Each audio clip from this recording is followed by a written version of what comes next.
Cancel చేసేస్తాడు, నిన్ను చంపేస్తాడు, మనల్ని చంపేస్తాడు.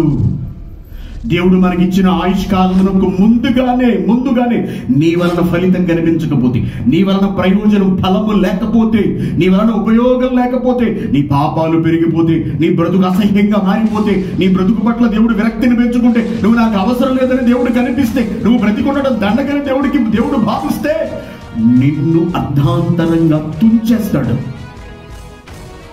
నిన్ను చిరిమేస్తాడు, నిన్ను నలిపేస్తాడు.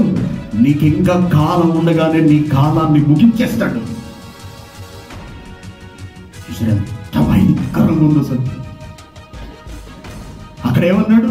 దేనిని నరికివేయము. 3 ఏళ్ల నుండి ఈ చెట్టును నేను పండ్లు వెతుకుతున్నాను. 30 ఏళ్ళు వచ్చాయి, 40 ఏళ్ళు వచ్చాయి, 50 ఏళ్ళు వచ్చాయి, 60 ఏళ్ళు వచ్చాయి.